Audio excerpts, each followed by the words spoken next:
Hey everybody, how's it going? My name is Justin Stonehill. We're going to talk a little bit today about properly maintaining your motorcycle and keeping it safe for you to be on the road. We're going to start at the front of the bike and kind of work our way back. We're kind of going around the bike, but you'll get the point.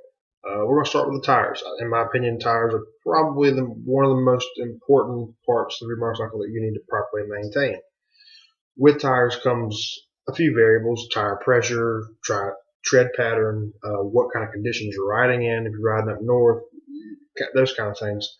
We're not going to get into too many. We're going to really stay into tire pressure and tire wear.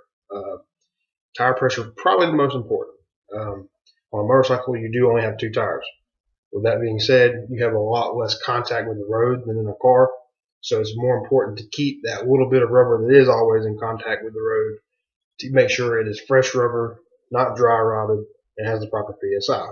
Now, as far as PSI goes, someone who's been riding for years is going to be able to tell if their tires are 2 or 3 pounds low. That's if you have a lot of seat time on a motorcycle, you're going to be able to tell. On the dirt, if you're riding on dirt, like a dirt bike, 2 or 3 pounds, you're not going to be able to really tell unless you're really pushing it. But on the street, an experienced rider will be able to tell when you're 3 or 4 pounds low. So I'd say before almost every other ride, definitely check your tire pressure. Anytime you're going more than 100 miles, always check it. Period. It's just worth it. It doesn't take that long. Just get you a cheap little gauge, maybe even keep one in your bike.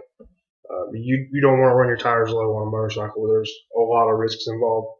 So, and then as far as tire depth and the wear on the rubber, depending on how you ride, if you take off from red lights really fast, you're going to go through back tires sooner than front tires. But if you're just kind of riding average, they should wear fairly even. You're not going to want to overinflate in the rear. You're not going to get as much traction as you want. You might spin a little more. Anytime you're doing burnouts and stuff like that, you usually put a lot of air in it, so it gets it spinning. There's less contact with the road. But always run your manufacturer's recommendations as far as tire pressure goes. Now we'll move on to the brakes. In my opinion, brakes are also very important, almost as important as tires, probably more important because you actually do have to stop the motorcycle. It's like kind of like a car or a truck, I should say. Your truck is rated to pull 10,000 pounds. Well, it can pull 15, but it can only stop 10. That's why it's rated at 10. So having good brake power is super important, especially if you have a bike that's really fast. You need to be able to stop really fast. Most new bikes do not come standard with anti-lock brakes.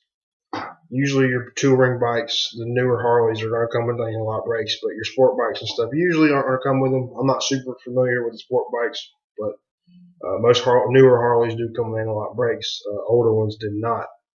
Now what that means is if you're riding down the road and you mash the back brake, then your rear tire is going to lock up and you are going to slide uncontrollably.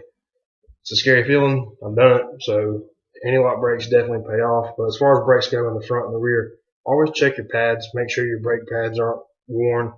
And then we'll get on to the suspension real quick. So with suspension, a lot of bikes these days are adjustable. So because if you're riding by yourself and you're a pretty small guy, and you decide to take somebody with you on the back and all of your gear to stay for 3 days in the mountains, the bike's going to handle a lot different. So you need to be able to adjust that suspension for that weight load. I personally have my suspension completely dialed in for my liking and my settings, and depending on where I'm riding and how I'm riding is how I set it. If I'm taking a trip to the mountains and I have all my stuff with me, it's definitely going to change how it rides. So know your bike, know your settings, make sure your tires are in good shape, make sure your brakes are in good shape, make sure your suspension, your fork seals in the front on your forks, make sure they're not blown out. That way when you do grab a handful of front brake in an emergency, you don't bottom out on your front fender. If you're taking, realistically guys, if you've been riding for 4 or 5 years or more, and you've been riding the same bike and you really start to learn your bike, you're going to be pushing the limits. So you want that bike to perform at its peak, and you want it to be a consistent feel. Every time you pull in the brake, you want it to feel the same.